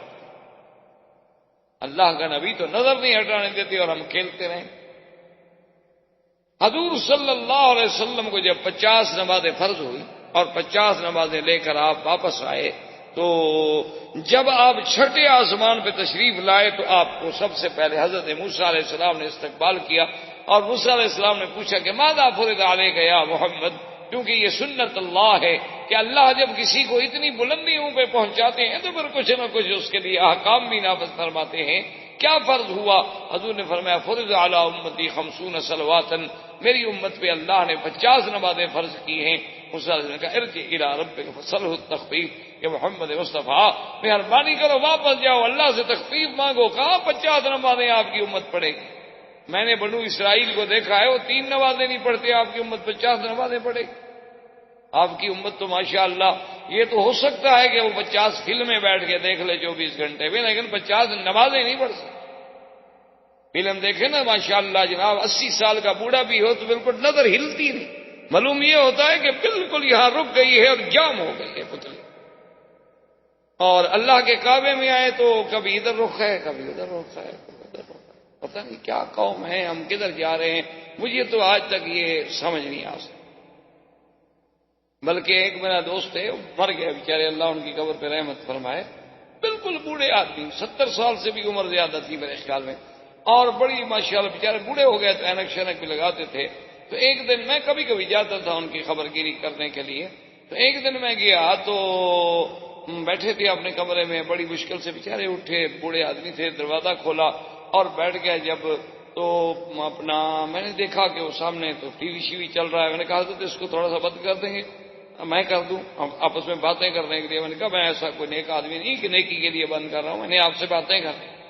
تو خیر میں نے اس کو بند کر دیا، تو اس کے بعد وہ رو کے جناب سننے لگے کہ ابھی ابھی مجھے ایسے تھوڑی سی نیند آ گئی تھی، ابھی ابھی سیدنا ابو بکر صدیق رضی اللہ تعالیٰ عنہ کی زیارت ہوئی، ابھی ابھی تشریف لائے تھے۔ میں نے کہا حضرت فلم چل رہی تھی یا اس وقت بند تھی؟ جب حضرت ابو بکر آئے تھے تمہارے کمرے میں بدبخت فلم چل رہی تھی اور حضرت صدیق بھی یہاں آئے تھے۔ میں نے کہا مجھے پاگل بناتے ہو یار، کسی اور بے وقوف الو کو مرید بناؤ، میں اتنا جلدی نہیں بے وقوف بنتا تمہارے آگے۔ اور تمہارے یہاں فلم چل رہی اور کہتے ابھی ابھی سیدنا صدیق آئے تھے، کیا بکواس کر رہے ہیں؟ خدا کا خوف کرو، اللہ سے ڈرو کہ جہاں یہ منکرات ہوں وہاں تو کوئی فرشتہ داخل نہیں ہوتا کہ جائے کہ سیدنا ابو بکر آ جائے۔ نہیں جی نہیں، اصل میں وہ میں نیند کی بات کر رہا تھا۔ میں نے کہا اچھی نیند کی بات کر رہے ہو، فلم چل رہی ہے، 80 سال کی تمہاری عمر ہے، تمہیں نیند ہے، اس کو تو بند کر دو، اس کو کیوں نہیں بند کیا؟ چلو تمہیں تو نیند ہے، اس کو کون دیکھ رہا ہے؟ یعنی جب ہمارے بوڑھوں کا یہ حال ہوگا تو ان بچوں سے ہم کیا امید کر سکتے ہیں؟ ان سے کیا توقع کر سکتے ہیں؟ یہ تو پیدا بیچارے فلمی دور میں ہوئے ہیں، ان کا کیا گناہ ہے کہ کسی ایکٹر کی شکل بنائیں، کسی کے بال بنائیں، کسی کی کاپی کریں، جین پہن کے؟ جان تو ایک تو خیر ہماری جان چھوٹی ہے، جب سن نے جین پہننی شروع کیا، نہ یہ غلطی ہے نہ دھونے کی ضرورت پڑتی ہے۔ والدین کو ایک بہت بڑا فائدہ ہو گیا، اور اتنا کہ 2 سال پیشاب کرتے رہو سارا اس کے اندر جذب ہو جاتا ہے۔ ایسا عذاب کا کپڑا اللہ نے ان کے گلے میں ڈالا ہے، ماشاء اللہ، مبارک ہو ان کو کہ والدین خرچے سے چھوٹ گئے، اور جوں جوں پرانی ہوتی جائے فیشن بنتا جاتا، اور جتنے سوراخ زیادہ ہو جائیں اتنے آپ ماڈرن ہو گئے۔ عجیب عذاب ہے اللہ کا ان قوموں پر، اور بڑے فخر سے چلتے ہیں۔ اب تو لڑکیاں پہنتی ہیں ماشاءاللہ جی، اب تو ہم اور زیادہ ترقی کر رہے ہیں۔ انا للہ و انا الیہ راجعون، اس کے علاوہ ہم کچھ نہیں کر سکتے اور ہمارے بس میں۔ تو حضور صلی اللہ علیہ وسلم سے موسیٰ علیہ السلام نے کہا کہ حضور یہ 50 نمازیں کہاں پڑھیں گے آپ جائیں؟ حضور واپس گئے، اللہ نے فرمایا اچھا 10 معاف۔ پھر آئیں گے بھئی اب تو 40 ہو گئی ہیں، انہوں نے کہا نہیں حضور ارجع الی ربک، پھر معافی مانگیں، 40 بھی ادا نہیں ہو سکتی۔ اب علماء نے کتنی عجیب بات لکھی ہے، انہوں نے کہا کہ یہ 5 دفعہ حضور گئے، 5 دفعہ آئے، تو موسیٰ علیہ السلام بھی ایک ہی دفعہ کہہ دیتے، یا حضور ہی ایک دفعہ معافی مانگ لیتے، اور اللہ بھی ایک ہی دفعہ معاف کر دیتے۔ تو انہوں نے کہا کہ دراصل اللہ چاہتے تھے کہ میرے مدنی کو ایک معراج نہیں، ایک معراج میں 5 دفعہ پھر معراج پہ، ایک دفعہ تو بیت المقدس سے ہو اور ایک دفعہ پھر سدرۃ المنتہا سے ہو اللہ کی طرف۔ اور موسیٰ علیہ السلام یہ چاہتے تھے کہ رب ارنی انظر الیک، کہ میں نے تو اللہ کو دیکھنے کی درخواست کی تھی، اللہ نے قبول نہ کی، میں خدا کو تو نہ دیکھ سکا، لیکن جو آنکھیں خدا کو دیکھ رہی ہیں میں ان کو تو دیکھتا رہوں بار بار، کم سے کم یہ آنکھیں خدا کو دیکھ چکی ہیں، چلو میں خدا کو نہ دیکھ سکا تو محمد مدنی کی آنکھوں کی زیارت تو کرتا رہا، ورنہ تو ایک دفعہ میں بھی معافی ہو سکتی۔ آخر جب 5 نمازیں رہ گئیں اور اللہ نے یہ فیصلہ فرما دیا کہ آپ کی امت پڑھے گی 5 لیکن لکھیں گے ہم 50، لا یبدل القول لدی، کہ میرے مدنی ہمارے ہاں فیصلے نہیں بدلے کرتے، لیکن اب یہ ہے کہ امت آپ کی نماز تو 5 پڑھے گی، من جاء بالحسنۃ فلہ عشر امثالھا، لیکن ثواب جو ہے ہم ان کو 50 کریں۔ واپس آئے موسیٰ علیہ السلام نے کہا حضور پھر جاؤ، فرمایا انی استحییت ربی، اب مجھے بار بار درخواست کرنے سے حیا ہے، اب اللہ نے جو فیصلہ فرما دیا ہے مجھے قبول ہے۔ وآخر دعوانا ان الحمدللہ رب العالمین۔ برادران اسلام، اس سلسلہ دروس میں ہم نے کافی دنوں سے اپنے دروس کا تعلق جو ہے وہ سیرت نبی پاک صلی اللہ علیہ وسلم سے رکھا ہے، اور الحمدللہ کہ اللہ تبارک و تعالی کی توفیق سے، عنایت سے، فضل و کرم سے حضور صلی اللہ علیہ وسلم کی سیرت مبارک کے کچھ پہلو آپ کے زمانہ ولادت سے لے کر آپ کے اسراء و معراج تک بات پہنچی۔ اصل بات تو بہرحال یہ واضح ہے کہ اگر ہم ساری دنیا کی زبانیں، ساری دنیا کی کلمیں، ساری دنیا کے عقول و افکار اکٹھے کریں، حضور صلی اللہ علیہ وسلم کی سیرت کا بیان نہیں مکمل ہو سکتا۔ یہ تو ہماری خوش نصیبی ہوتی ہے کہ ہمیں بھی اس میں کچھ حصہ نصیب ہو جائے۔ جیسے ایک بڑا تاریخی واقعہ ہے کہ جب سیدنا یوسف علیہ السلام مصر کی منڈی میں نیلام ہو رہے تھے، تو ایک بڑھیا عورت جو تھی وہ بھی آ رہی تھی، اور تھوڑے سے سود کا چیزیں جو تھیں وہ اس کے پاس تھی. کسی نے پوچھا کہ بیوی تم کہاں جا رہی ہو اس منڈی میں؟ یہ تو غلاموں کی منڈی ہے، یہاں تو غلام فروخت ہوتے ہیں، یہاں تو شاہوں کا کام ہے، بادشاہوں کا، امیروں کا، غنیوں کا. تو اس نے کہا میں نے سنا ہے کہ یوسف علیہ السلام جو ہے وہ نیلام ہو رہے ہیں. تو انہوں نے کہا عجیب بات کر رہی ہو، تمہیں تو عام غلام خریدنے کی طاقت نہیں ہے، چاہیے جائے کہ تم یوسف علیہ السلام کی خریدار بنو. اس نے کہا بیٹا مجھے پتا ہے کہ میں نہیں خرید سکتی، میرے پاس کہاں دولت، کہاں پیسے، کہاں طاقت، لیکن کم از کم خریداران یوسف میں ہمارا نام تو لکھا جائے. تو اصل بات یہ ہوتی ہے کہ جب آدمی سیرت پاک بیان کرے یا سنے تو ہماری صرف خوش نصیبی اتنی ہوتی ہے کہ چلو ہمارا نام بھی اس صف میں، اس قطار میں شمار ہو گیا. ورنہ سیرت پاک رسول صلی اللہ علیہ وسلم تو اگر ساری دنیا بھی رد اللسان ہو جائے تو سیرت کا ایک باب بھی پورا نہیں ہو سکتا.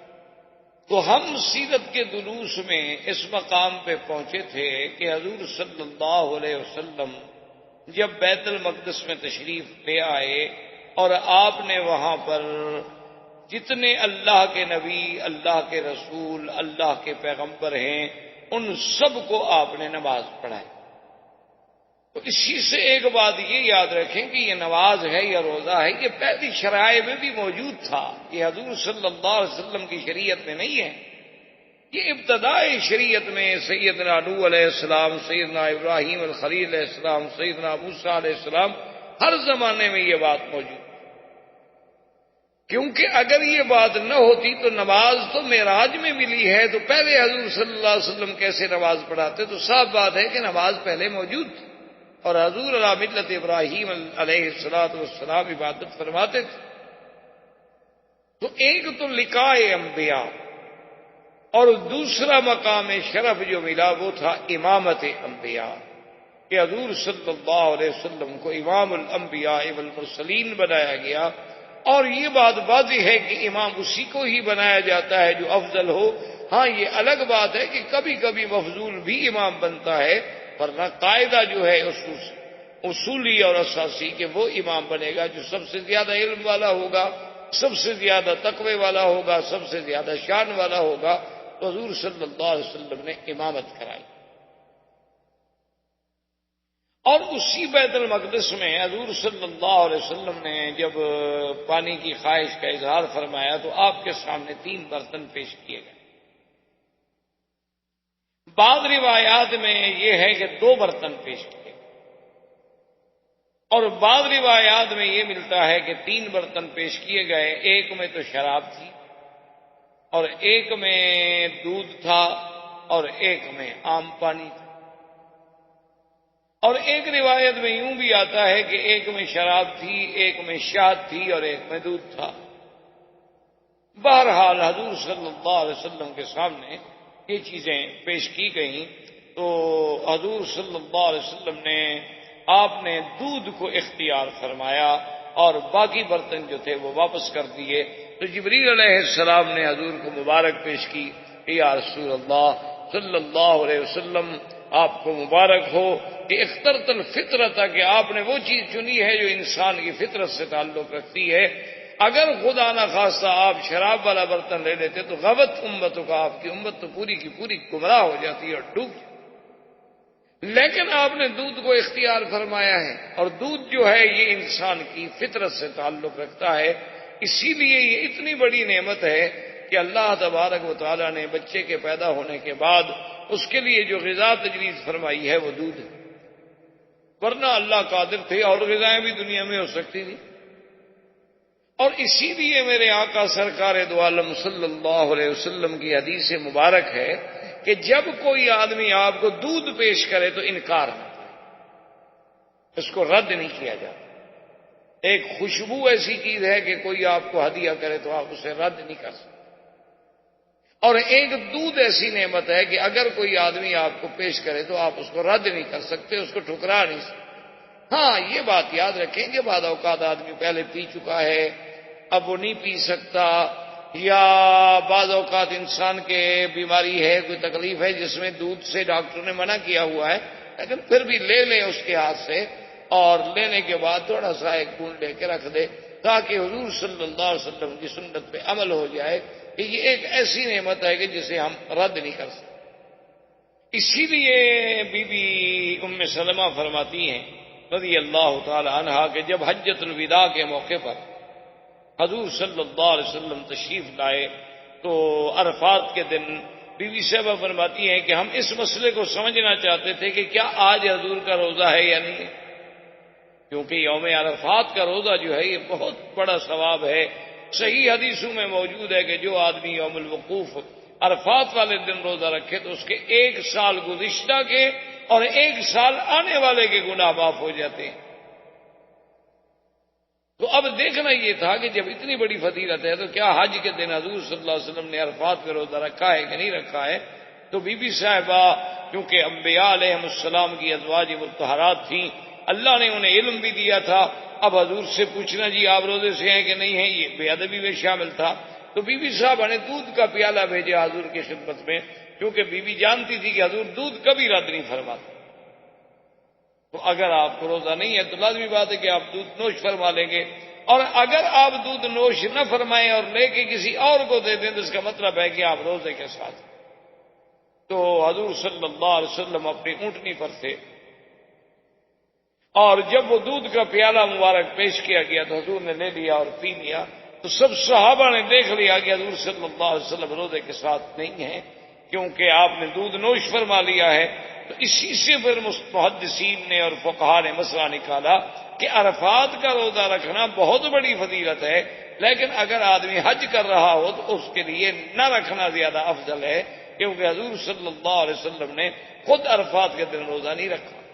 ایک آدمی حج پہ نہیں جاتا، جیسے آپ مکے میں ہیں، آپ کی ڈپٹی ہے، آپ حج پہ نہیں جا رہے تو آپ روزہ رکھ لو، 1 دن کا روزہ ہے، کون سا مشکل ہے۔ لیکن جو آدمی حج پہ جا رہا ہے اس کے لیے چونکہ محنت ہے، اس نے دھوپ میں جانا ہے، عرفات میں کھڑا ہونا ہے، گاڑی نہیں مل رہی، خیمہ نہیں مل رہا، بسیں نہیں مل رہی، وقت پہ انتظام نہیں ہو رہا، غسل کا پانی نہیں مل رہا، اس کے لیے اسلام نے اجازت دے دی کہ وہ اگر روزہ نہ رکھے تو ٹھیک ہے، ورنہ حضور صلی اللہ علیہ وسلم خود روزہ رکھ لے۔ تو اب حضور صلی اللہ علیہ وسلم فرماتے ہیں کہ ثم عرج بی الی السماء، اب مجھے پھر آسمانوں کی طرف یہاں سے حضور کا معراج شروع، مکہ سے مسجد اقصی تک کا جو سفر ہے اس کا نام ہے اسراء، یہ معراج نہیں ہے، یا نہیں گویا ایک تمہید ہے معراج، لیکن یہ معراج نہیں۔ اور اس میں اللہ تبارک و تعالیٰ کی کروڑوں حکمتیں کہ پہلے مکے میں شق صدر ہوا، آپ کا سینہ مبارک کھولا گیا، اس میں اللہ تبارک و تعالیٰ کی رحمت سے ایسی چیزوں کا اضافہ کیا گیا تاکہ آگے جن قرات سے میرے آقا نے محمد پاک نے گزرنا ہے وہ قرات آپ پہ اثر نہ کر سکے۔ اور دوسرا ایک ایسی سواری پر سوار کیا گیا کہ جس کا نام براق برق، کہ جہاں نظر پڑتی ہے وہاں قدم پڑتا ہے۔ اور اس کے بعد پھر لقاء انبیاء علیہم الصلاۃ والتسلیم کے حضور کی اور اشتیاق بڑھ گیا، اور پھر حضور فرماتے ہیں کہ میرے معراج کی ابتدا جو ہوئی ہے وہ بیت المقدس سے ہوئی ہے، اور بیت المقدس مسجد اقصی میں ایک جگہ ہے صخرہ، اس کو کہتے ہیں صخرۃ بیت المقدس، ایک بہت بڑا پہاڑی یعنی ایک بہت بڑا پتھر، وہاں پر سیڑھی رکھی گئی۔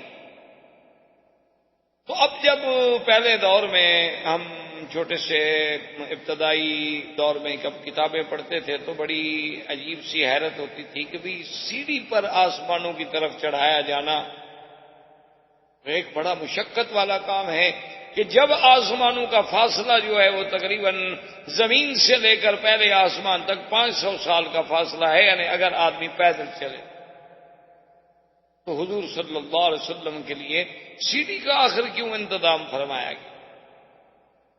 تو اب جناب یہ ہے کہ اب جب جس دور میں سائنس ہمارے سامنے جدید ایجادات کا ذریعہ بنی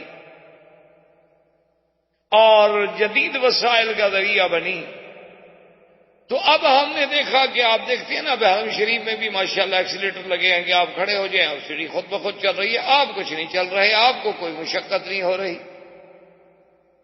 یہاں تو خیر بڑے تھوڑے سے فاصلے کے ہیں، ابھی ہم ہانگ کانگ میں جب ختم نبوت کے دورے پہ پچھلے ہفتے میں وہاں گیا تھا، تو وہاں اسٹنلے کی ایک مسجد ہے جو ہانگ کانگ کی تاریخ کی سب سے پہلی مسجد، جس پہ کم از کم 2 صدیاں بیت چکی ہیں، 200 سال بیت چکے ہیں اس مسجد کو، اور آج بھی اللہ کی شان ہے کہ وہ مسجد قائم و دائم ہے اور آباد ہے۔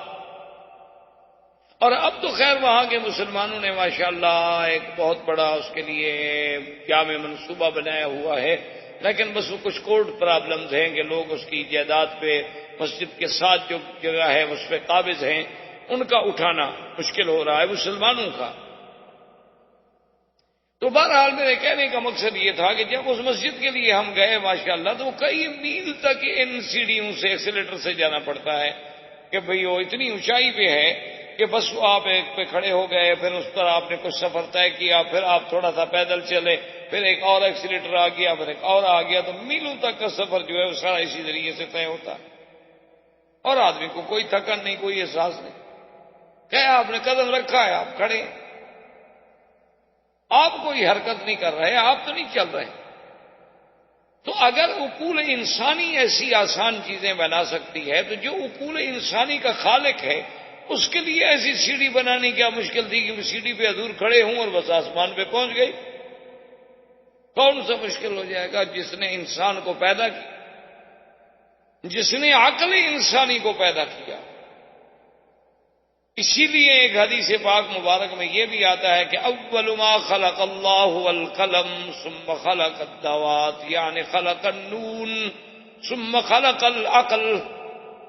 اللہ نے سب سے پہلے قلم پیدا فرمائی، اس کے بعد دوات پیدا فرمائی، اور اس کے بعد عقل پیدا فرمائی، اور اس کے بعد فرماتے ہیں وقال الجبار، اللہ فرماتے ہیں کہ اعجب الخلق الی العقل، کہ میری مخلوقات جو چیزیں میں نے پیدا کی ہیں نا، سب سے زیادہ پسندیدہ چیز جو ہے میرے پاس وہ عقل ہے۔ اور اس کے بعد اللہ فرماتے ہیں وعزتی وجلالی لأکملنک من احببت ولانکسنک من ابغضت۔ اللہ نے فرمایا کہ اے عقل، میں نے تجھے پیدا کیا ہے، مجھے اپنی عزت و جلال کی قسم ہے کہ جو مجھے محبوب ہوگا میں اس کو کامل العقل بنا دوں گا، اور جس سے مجھے ناراضگی ہوگی میں اس کا عقل چھین لوں۔ اسی لیے میرے آقا سرکار دو عالم، سرکار دو جہاں، رحمت للعالمین صلی اللہ علیہ وسلم نے فرمایا اکملہم عقلا اتواہم للہ، کہ سب سے کامل عقل کی نشانی کیا ہے؟ جو سب سے زیادہ اللہ کا فرما بردار ہو، جو سب سے زیادہ اللہ کے فرمان پہ چلنے والا ہے، مانا اس کا عقل سب سے زیادہ۔ اسی لیے یعنی آپ حیران ہوں گے کہ علماء قرآن و سنت کا یہ فیصلہ ہے کہ کافر جو ہے اس کا عقل نہیں ہوتا۔ آپ کے لیے تو خیر یہ نئی بات ہوگی کیونکہ آپ نے تو سب کچھ علمی کافروں سے پڑھا ہے، آپ کہیں گے ان کا کیسے عقل نہیں ہوتا؟ آپ کی تو ساری کتابیں ان کی لکھی ہوئی۔ تو اصل بات یہ ہے کہ یہ قرآن کا فیصلہ ہے اور نص قطعی ہے کہ قیامت والے دن جب کافروں کو جہنم میں ڈالا جائے گا اور ان کو ملائکہ کہیں گے کہ بدبختو تم جہنم میں جا رہے ہو، تمہارے پاس کوئی ڈرانے والا نہیں آیا، قالوا لو كنا نسمع او نعقل ما كنا في اصحاب السعیر، تو کافر کہیں گے کہ ہائے کاش ہم نے ان آنے والوں کی بات سنی ہوتی یا کچھ عقل سے کام لیا ہوتا تو ہم آج جہنم میں نہ ہوتے۔ تو لہذا جو جہنمی ہے، جو کافر ہے، وہ عقل والا کیسے ہو سکتا؟ احباب کرام، اس کے بعد اب آپ اس مبارک سلسلے کی CD نمبر 12 سماعت فرمائیں۔